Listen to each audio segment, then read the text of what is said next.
Bonjour, bonjour. Aujourd'hui, pas de micro car aujourd'hui, vlog du challenge Petit Mois Petite Lecture. Nous sommes le 2 février, je n'ai pas pu filmer hier, mais j'ai quand même commencé mon challenge et je vais vous faire des petits updates par-ci par-là.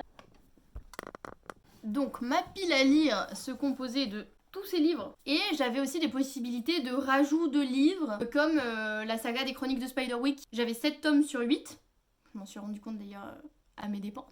Que je n'avais pas le 8ème tome. Sauf que j'avais déjà tous ces livres-là et je m'étais dit peut-être que je les rajouterai à la fin si jamais j'ai le temps. Sauf que le livre que je lisais avant le challenge, je l'ai terminé trop tôt pour ne pas lire quelque chose entre temps. Sauf que j'avais plus que 4 jours pour lire un livre en entier et j'étais en mode est-ce que j'aurai le temps? Bon, au pire, je commence les Chroniques de Spiderwick, comme ça, potentiellement, à la fin de mon challenge, je me rajoute les derniers tomes que j'ai pas eu le temps de lire. J'ai lu tous les tomes finalement, parce qu'en fait, j'en lisais 2 par jour, parce que c'est vraiment très rapide. Bref, j'ai adoré la saga principale, celle-là, je l'ai en entier, mais ça rentre pas du tout dans le challenge, hein, pas du tout. Bref, donc on est le 2, donc j'ai eu le temps quand même de lire quelques trucs, je me suis décidée à lire tous les, vous savez, les albums, les machins, pour la première journée, comme ça je m'en suis débarrassée. Donc j'ai commencé par lire Hilda et la princesse de Eva Rust, qui est un album jeunesse que malheureusement je n'ai pas du tout aimé. J'ai pas du tout aimé les dessins, j'ai pas aimé le personnage, j'ai pas aimé la mise en page, j'ai pas aimé la... J'ai pas aimé. C'est étonnant parce que vraiment un album jeunesse, moi j'aime beaucoup, mais là vraiment j'ai rien aimé. J'ai trouvé le personnage hyper désagréable. En gros ça parle d'une sorcière qui vit dans la forêt, qui fait fuir tous les humains qui rentrent dans la forêt, machin.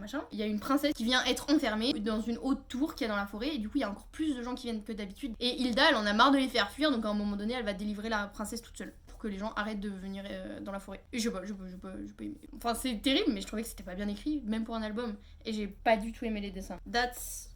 Sorry. I'm sorry. J'ai lu l'album de La Planète au Trésor, c'était trop drôle. Moi, alors, c'est vraiment mon Disney préféré. Je l'adore. Là, je l'ai lu, et en fait, donc c'est vraiment l'histoire du film, hein, littéralement. Mais il y a des coupes pour que ça rentre en album. Je sais pas, il y a des coupes, mais c'est magistral, enfin, c'est trop beau. Carrément, moi qui connais le dessin animé par cœur, il y a des fois où j'étais en mode qu'est-ce qui se passe là? Parce qu'ils mettent 3 tonnes d'action, un petit paragraphe pour que tout passe à temps. Et c'était trop drôle, j'ai trop aimé. J'aime bien comment ils ont mis les dessins, je trouve ça hyper net, hyper clean. Je sais pas, j'aime bien. Je suis trop fan de ce truc. J'ai lu L'enfance des méchants, des affreux et des vilains. Non, des vilains et des affreux. De Sébastien Bérez et Benjamin Lincombe. Donc j'adore les dessins. Vraiment là, y a rien à dire, j'adore les dessins. Mais alors par contre les textes... Donc le but c'est un méchant par page avec son enfance là. Sauf qu'en général c'est en mode oh là là, elle est née, elle a parlé à une fleur, la fleur lui a pas répondu, alors elle a écrasé. Ok, bon bah d'accord. En fait je trouve que c'est un manque d'imagination assez extrême. Alors que pourrait y avoir plein d'idées, il y en a certains ça respecte un peu parce qu'il y en a certains on connaît leur enfance, et il y en a certains il faut vraiment l'imaginer. Et pour le coup, t'as un panel de choses à choisir et je trouve qu'il n'y a pas eu d'imagination du tout. Et vraiment très grossier quoi. Mis à part elle là, je suis tombée dessus du premier coup. Yama Uba, elle j'ai adoré, mais en même temps, pour moi c'est pas vraiment une vilaine. Parce que elle mange les braconniers. Je suis désolée, mais c'est les braconniers les méchants, c'est pas elle. Et aussi celle de Jack O'Lantern, j'ai adoré. Pour le coup, elle était vraiment bien. Peut-être que je suis pas du tout objective parce que j'adore les citrouilles, j'adore Halloween. Peut-être que je suis pas objective. Mais j'ai trouvé ça bien. Et celle de Hook, un peu, le Capitaine Crochet, ça va. Voilà, c'était pas... Voilà. Mais les dessins, Benjamin Lincombe, j'adore. J'ai commencé Les Fables de La Fontaine, illustrées par Voch. Je sais pas comment ça se dit. J'adore. Moi depuis toute petite Les Fables de La Fontaine, j'adore ça. En plus j'adore les dessins, vraiment je les trouve trop mignons. Je sais pas, j'adore. Mais j'ai pas fini, parce que là pour le coup, lire toutes les Fables de La Fontaine d'affilée c'est un peu lourd. J'ai lu la Q&A de Véronique Ross. Très bien, franchement c'est intéressant, moi j'adore lire en fait les réponses des auteurs par rapport à leur univers, par rapport à leur inspiration et tout. Et en plus, chose très drôle, dedans il y a un quiz pour savoir de quelle faction on est. Et c'est hyper grossier, le quiz vraiment c'est A, altruiste. La réponse B, ce sera vous êtes fraternel. La réponse C, nanana. Vraiment à chaque fois c'est placé de la même manière, enfin c'est hyper pas fin. Mais résultat, j'ai fait le test avec ma famille et ça nous a fait débattre pendant je sais pas, 3 heures, je crois qu'on a pris 3 heures. Mais pas débattre genre un débat houleux, pas du tout, juste sur une discussion hyper intéressante sur les traits de caractère par rapport à ça, par rapport à nous, par rapport à ce qu'on a eu comme réponse et tout. Finalement c'est réussi, mais c'était très intéressant en vrai, voilà. Et premier abandon, on est le 2, premier abandon, c'est Silhouette de Jean-Claude Mourleva. Alors là, ça me brise le cœur parce que j'ai lu La rivière à l'envers de Jean-Claude Mourleva et ça a été un un coup de cœur absolu, alors que je l'ai lu je crois il y a 2 ans, donc il y a 2 ans j'avais 21 ans, et c'est vraiment jeunesse, très très très très jeunesse. Et alors je suis pas du tout du genre à dire ouais jeunesse, non, non, pas du tout, mais c'est quand même pas tout le temps qu'on a un coup de cœur absolu pour quelque chose qui est très loin de son âge quand même. Et j'ai adoré, et donc j'étais là ouais je veux lire tous les livres de Jean-Claude Morleva. Le deuxième, je l'ai abandonné au bout de 30 pages. Je vous explique pourquoi. Parce qu'en fait, moi, à la base, je croyais que c'était un roman. Moi, je l'ai pris sans regarder de quoi ça parlait parce que c'est Jean-Claude Morleva. J'en ai pris 2. J'ai aussi pris Le Chagrin du Roi Mort. Mais le problème, c'est qu'en fait, juste avant, j'ai lu parce qu'il y avait le mot de l'auteur. Je vous lis le mot de l'auteur. 10 histoires courtes qui se termineraient toutes ou mal ou très mal et qui montreraient la vie comme elle est parfois, sacrément cruelle. Voilà le jeu littéraire auquel je me suis livrée. Peut-être pour que le lecteur puisse se dire ça va plutôt bien pour moi au fond. Alors il faut savoir que ça ne marche pas du tout avec moi. Ce genre de choses. Si je lis des horreurs, ça me... Alors ok, je veux pas lire des trucs tout rose, tout bonbon, machin. Mais quand je lis des trucs vraiment cruels juste pour être cruel, ça me... en fait, ça me met mal à l'aise. Vraiment, ça me met un sentiment de malaise. Et je déteste ça. Donc j'ai lu le premier, c'était intéressant. Après j'ai commencé la deuxième et j'étais... Ah non, parce qu'en fait il y a un chat dans l'histoire et j'étais en mode je veux absolument pas qu'il arrive quelque chose d'horrible à ce chat. Donc je veux pas finir.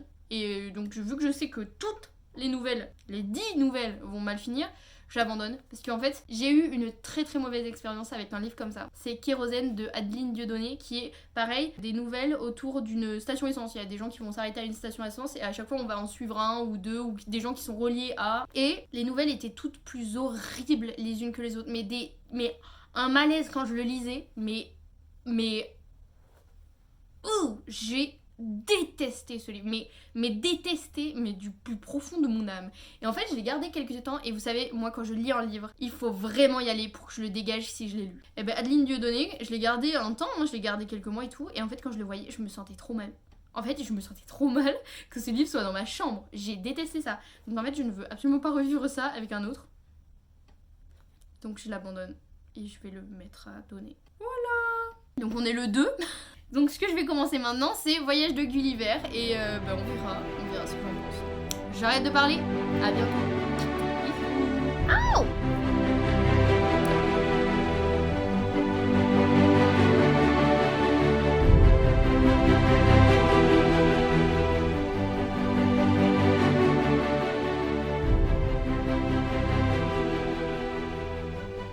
Et bonjour, aujourd'hui nous sommes le 4 février et donc petite update, lecture du challenge.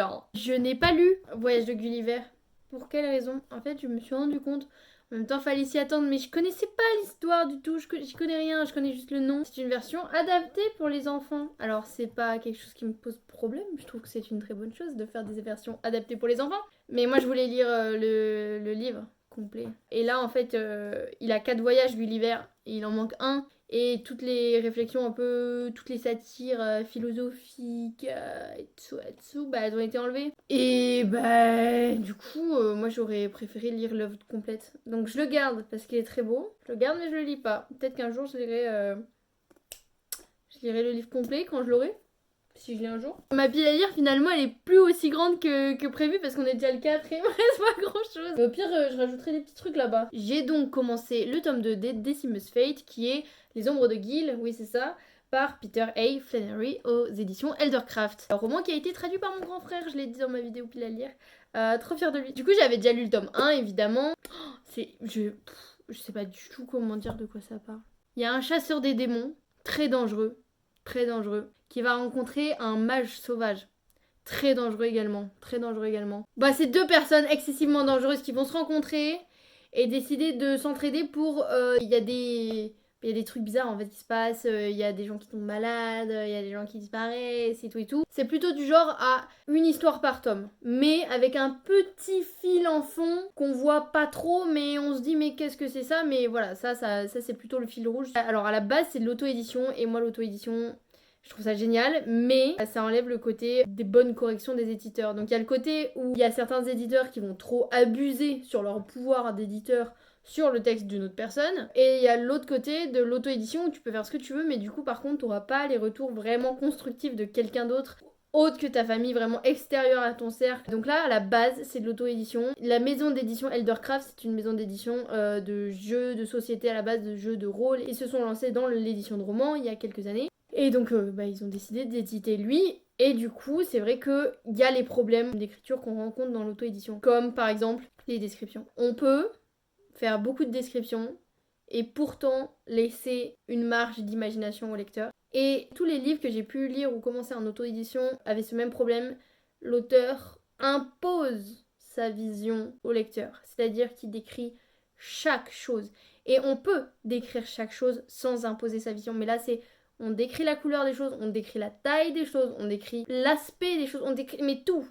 Et ça sort vraiment beaucoup de l'histoire. Et ce qui est dommage. Parce que sinon, l'histoire est assez sympa, hein. Franchement, on est dedans, c'est très chouette. Et surtout, le point fort de cette histoire, c'est quand même les personnages qui sont très attachants. Vraiment, très très attachants en fait. On les aime tout de suite et on les aime tout le long. C'est quand même une bonne histoire. En fait, on passe un bon moment. On se prend pas la tête, hein. C'est pas trop sombre, c'est pas trop dramatique comme d'autres fantasy. Vraiment, tu te détends quoi. Et ça, c'est cool. C'est un très bon point. Donc voilà, pour l'instant, c'est très chouette. Et je continue les Fables de La Fontaine de temps en temps, parce que les lire toutes d'affilée c'est chiant, mais sinon j'adore ça. Voilà, moi je vais retourner à mon petit thé qui m'attend juste ici, et à ma lecture qui m'attend juste là. J'ai oublié de dire, mais hier je suis passée à la librairie pour m'acheter... Elle est trop belle, elle est énorme, elle est huge.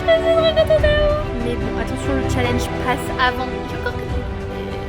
On a que le 4, ça va. On a que le 4, ça passe lentement, c'est bien.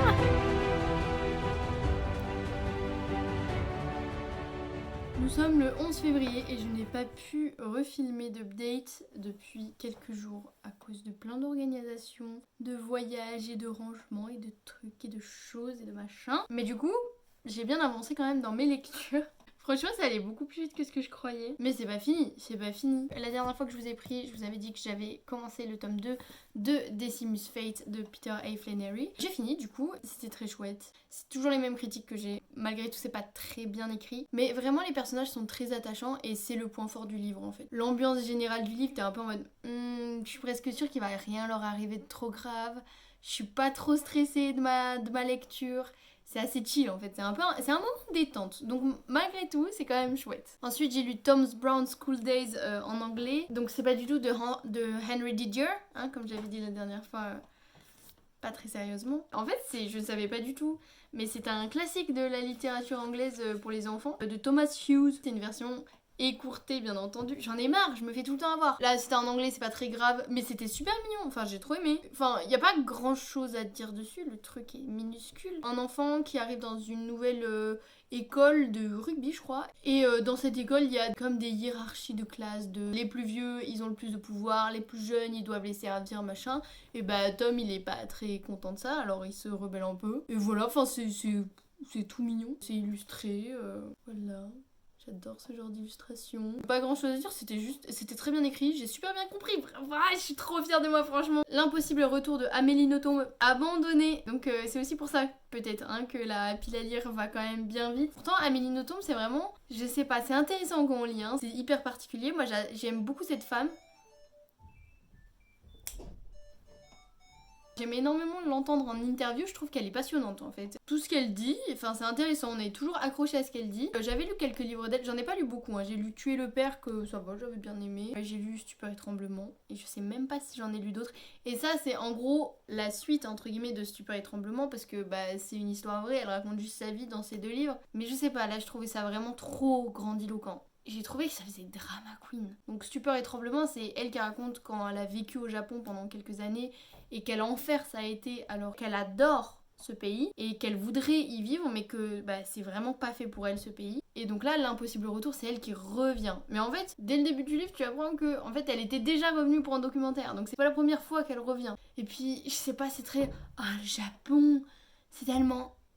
Ouais, je sais pas comment dire. En fait, on peut écrire une ode à l'amour d'un pays. Franchement, si on m'écoutait parler de l'Angleterre et de Londres, je pense que c'est aussi quelque chose tellement j'aime. Mais là, je trouvais ça vraiment trop grandiloquent. À un moment donné...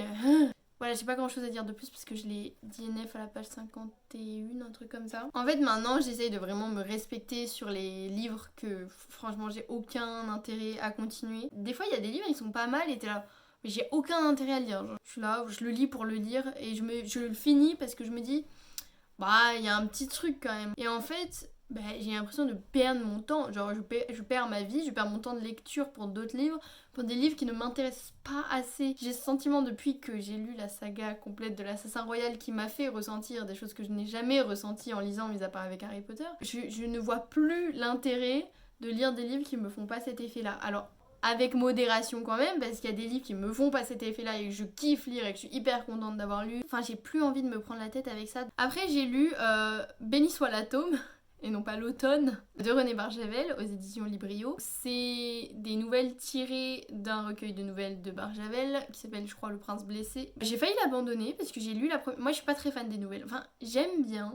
En fait, je pense qu'on peut vraiment faire quelque chose de fou avec des nouvelles. Mais déjà, c'est très rare, j'ai l'impression. Enfin, moi, j'en ai jamais trop lu qui m'ont vraiment accroché. Et donc j'ai lu la première et je sais pas si j'ai voulu la lire trop vite pour finir le livre plus vite ou j'étais presque sûre que j'allais pas le finir ce livre. Donc peut-être je l'ai lu vite en me disant ouais allez c'est bon je passe à autre chose. Et en fait j'ai pas trop compris la première. J'ai vraiment rien compris en fait. Très bien écrit, hein, c'est René Barjavel, il écrit trop bien ce type. Mais j'ai rien compris à la première nouvelle et je me suis dit bon allez j'arrête.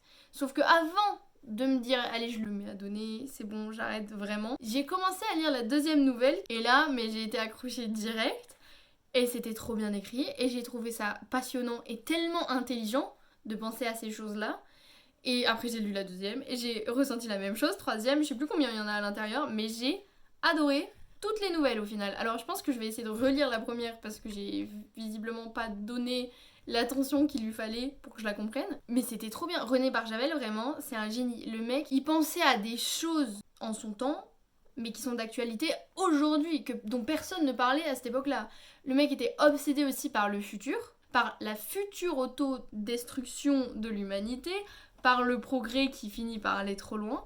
Et c'est passionnant parce que c'est hyper probable en fait. C'est passionnant, j'adore. En décembre, j'avais lu Ravage du même auteur, du coup. Je l'avais écouté en audio et du coup, je pense que je l'ai pas apprécié à sa juste valeur, mais je l'ai quand même trouvé incroyable. Alors imaginez si je l'avais lu. Donc je compte vraiment lire beaucoup plus de livres de lui, dont La Nuit des Temps, qui ma mère m'en parle depuis que je suis toute petite en disant que c'est la plus belle histoire d'amour qu'elle a jamais lue. Moi, j'ai hyper confiance en ma mère. Hein. Depuis qu'elle m'a déjà donné la main d'Harry Potter et conseillé l'Assassin Royal, je lui fais une confiance aveugle.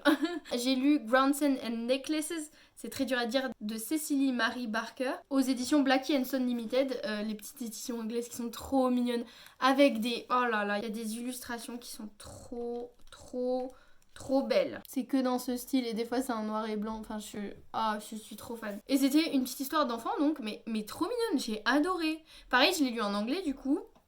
Super bien compris, super fière. C'est une petite fille pauvre avec son frère, sa mère et son grand-oncle. Sa mère elle va faire des ménages et elle va décider d'essayer de vendre au marché des bouquets de groundsel là, je sais plus comment ça s'appelle en français, pour économiser pour sa mère, pour qu'elle ait à travailler moins dur. Déjà c'est trop mignon, la petite fille elle est trop mignonne.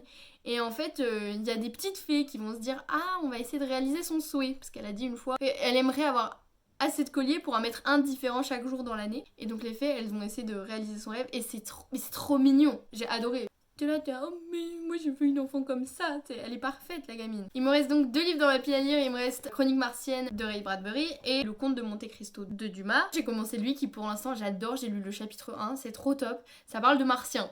Une femme qui fait des rêves d'une fusée qui va se déposer sur Mars et des hommes qui ressemblent visiblement à la race humaine vont venir, mais ce n'est que des rêves pour le moment et j'adore, c'est trop bien écrit. Je suis hyper accrochée donc ça c'est top. Et vu qu'il me reste pas beaucoup de livres à lire, peut-être que j'en rajouterai certains. I don't know. Et ça sera pour un prochain update.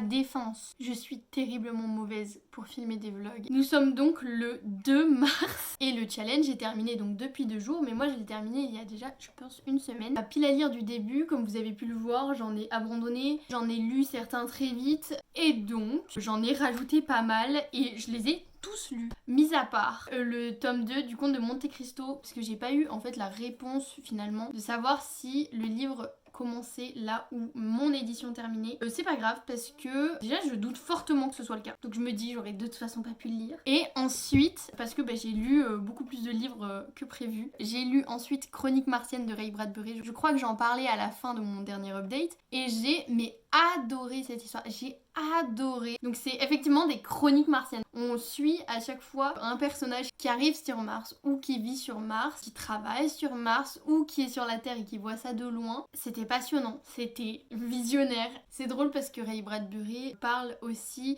de certains thèmes qui ont été apportés dans 451 Fahrenheit, je crois, que j'ai lu aussi. C'est un peu comme Barjavel qui reprend souvent les mêmes thèmes, qui a l'air toujours passionné ou obsédé par certains thèmes qu'on retrouve toujours dans ses histoires.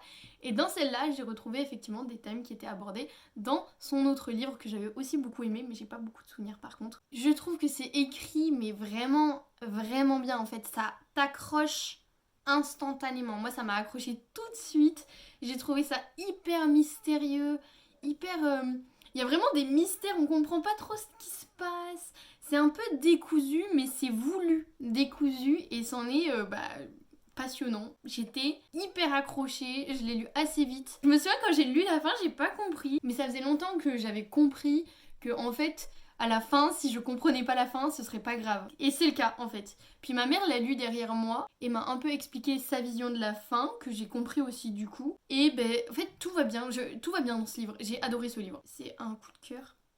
En plus pour cette année qui commence vraiment bien parce que j'ai lu beaucoup de livres vraiment super. Ou alors je me suis respectée en abandonnant les livres qui ne me plairaient pas. Pour l'instant je suis très satisfaite de mon début d'année en lecture. Il y a vraiment des citations, des passages où ça reflète tellement notre présent que c'en est impressionnant. Ensuite j'ai essayé de lire Moi Tituba sorcière qui avait l'air très bien écrit et j'ai commencé à le lire et en fait je me suis rendu compte que c'était une fiction sur un personnage historique et ça j'y arrive pas. J'ai pas envie de lire un truc qui va me plaire, qui va me dire waouh elle a vécu ça, alors qu'en fait on n'en sait rien. Il y a des événements probablement qui sont vrais dedans et beaucoup qui sont faux parce que j'ai lu sur internet qu'effectivement on n'avait que très peu d'informations sur son passé et donc impossible de savoir ce qui est vrai de ce qui est faux et moi je peux pas, j'y arrive pas. Donc j'ai abandonné ce livre et à la place j'ai lu Le désert des couleurs de Aurélie Wallenstein, un des coups de cœur de mon frère en ce moment. Vraiment il lit tous ses livres, il est fou d'elle. Il me l'a offert pour mon anniversaire, il voulait absolument que je le lise. Alors il fait plus comme Ray Bradbury, il fait plus que 250 pages mais j'avais que ça, on va dire que ça compte.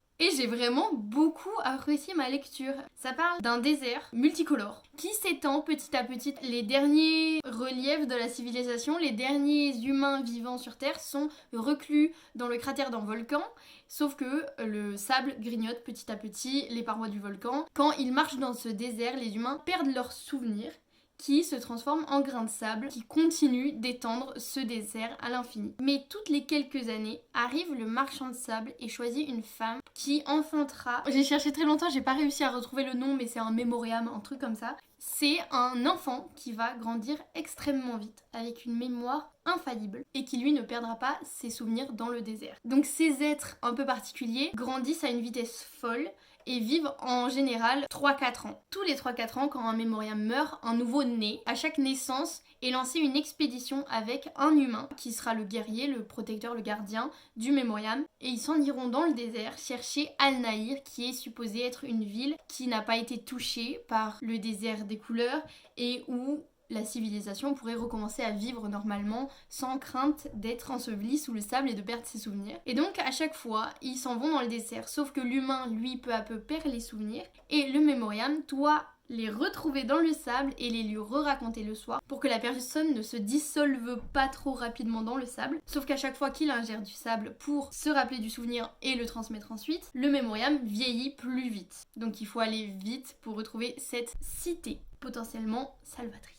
Pour le coup, c'est très très bien écrit. Les sentiments de ce jeune garçon qui va grandir beaucoup plus vite que ce qu'il n'est supposé et qui va devoir être assez mature beaucoup trop rapidement. Et donc c'est un mélange d'hommes matures et d'enfants qui vont encore juste jouer tranquillement dans son coin. C'est vraiment très bien décrit, très bien amené. On ne suit pas beaucoup de personnages dans cette histoire parce que du coup ils seront dans le désert assez vite. C'est des relations fraternelles très touchantes. En plus moi qui ai un frère, ça me rappelle encore plus. En plus, les deux personnages principaux, je trouve qu'ils ont un peu le caractère de moi et mon frère, donc c'est très touchant. Vraiment, j'ai beaucoup aimé la fin aussi. Et j'aime beaucoup le message sur les animaux qui est transmis par cet auteur dans chacun de ses livres en général. Sur la protection animale, sur les sentiments des animaux, sur la conscience en fait qui commence à s'éveiller au niveau des animaux en 2026. Ça que j'ai beaucoup aimé. Les quelques points qui m'ont dérangé dans sa plume, c'est que des fois, j'ai trouvé qu'elle essayait trop de mettre en mots les morales, de mettre en mots des sentiments très très forts pour que ce soit très impactant. Et moi ça marche pas trop avec moi malheureusement.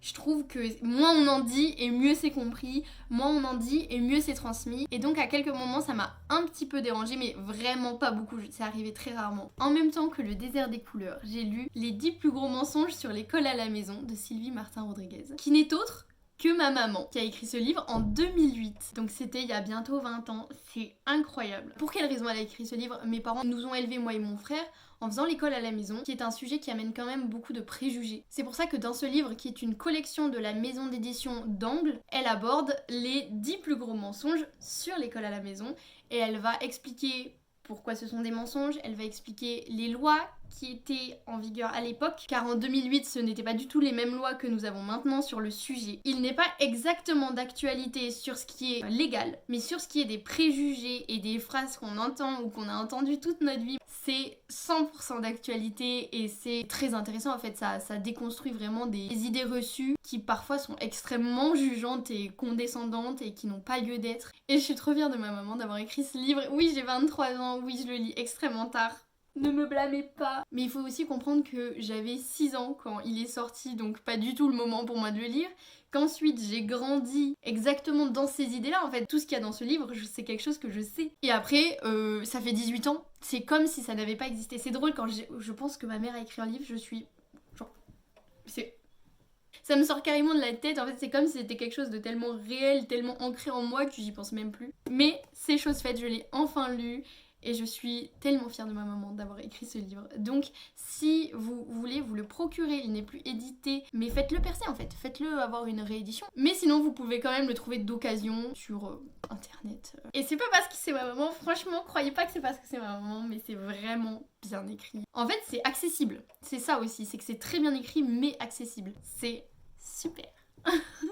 Ensuite, j'ai lu un autre livre en anglais, finalement, je suis très contente de l'avoir lu, A Story Party at Green Hedge de Enid Blyton. Et donc ça, c'est un petit recueil de nouvelles. En fait, c'est une approche trop particulière, c'est trop mignon, c'est construit d'une manière... C'est comme si Enid Blyton invitait des enfants chez elle pour leur raconter des histoires. Entre chaque histoire, on les entend parler vite fait pour avoir leur prochaine histoire, dire ce qu'ils ont pensé de l'histoire d'avant et tout. Je trouvais ça trop mignon en fait, c'est hyper bien construit. Je trouve que c'est une approche très originale pour un livre pour enfants. Toutes les histoires se ressemblent un peu et les morales des histoires sont un peu... Bon bah soyez un peu très très dur avec la personne qui a mal agi et elle guérira. Et moi je trouve que c'est un peu dur quand même. C'est vraiment une approche très vieillotte hein, de l'éducation. J'ai tout super bien compris grâce à mon anglais super bon. Donc j'ai suivi par Le Patient, le roman graphique de Timothée de Fontbelle. Pas du tout. De Timothée Le Boucher aux éditions Glénat. J'en ai énormément entendu parler en fait de cet auteur, surtout par Audrey Le Souffle des mots qui adore et qui en parle toujours comme quelque chose qui lui retourne le cerveau en général à la fin. Et moi ça m'intriguait beaucoup beaucoup. Ça parle de Pierre Grimaud qui se réveille après 6 ans de coma après un drame qui a frappé sa famille. Toute sa famille a été assassinée dans sa maison et il est le seul survivant. La présumée coupable c'était sa grande sœur mais qui s'est suicidée quelques mois après le drame et une psy va essayer de comprendre un peu ce qui s'est passé. Et j'ai vraiment beaucoup aimé. Alors déjà j'adore les dessins. Parce que c'est tellement net, c'est tellement... Je sais pas, je trouve ça satisfaisant, ça me fait penser un peu au dessin de Tintin, où il y a pas... C'est vraiment net en fait, il y a que des aplats de couleurs, il y a pas trop de détails partout, je sais pas, ça me satisfait énormément. Et les enchaînements de cases sont incroyables, je trouve. Des fois, on a l'impression de regarder un film, des fois tellement c'est bien fait. Vraiment, c'est un travail... énorme. Par exemple, cette édition-là, elle fait 280 pages à peu près. Et pour une BD, c'est un travail énorme, surtout qu'il y a énormément de cases quand même dans une page. Mais bravo quoi en fait à l'auteur, bravo parce que c'est un travail de dingue. J'ai beaucoup aimé comment le sujet était traité, comment les informations nous venaient. Il y a un moment donné où j'ai trouvé que ça allait peut-être un peu vite, puis après on se rend compte que peut-être ça va pas si vite que ça. Et je sais pas, moi c'est vrai que la fin, je m'y attendais pas quoi. J'ai trouvé que c'était une tellement bonne idée. Vraiment, j'ai beaucoup apprécié cette lecture. Mon rush fait 22 minutes, j'ai vraiment trop parlé, c'est une catastrophe. C'est enfin fait, ce vlog est fini. J'ai fini le mois de février, j'ai fini mon challenge, je me donne la bite d'ail. Je suis vraiment très contente de moi pour l'instant, pour ce début d'année. J'ai lu beaucoup de livres. Encore une fois, tout le monde le dit, je suis d'accord avec, mais la lecture c'est pas une course. Mais moi là en ce moment, je suis juste tellement dans le mood. Je suis hyper contente de lire tous les livres que je lis, de descendre ma pile à lire qui traîne depuis tellement longtemps. Et en plus, j'ai fait vraiment beaucoup de super bonnes lectures, donc ça c'est génial. Donc voilà, si vous voyez cette vidéo, n'hésitez pas à me donner votre score en commentaire, me dire ce que vous avez lu pour ce challenge, et si vous n'avez pas participé au challenge, simplement ce que vous avez lu dans le mois, et si vous avez eu des coups de cœur. Moi je vous fais plein de bisous, à bientôt.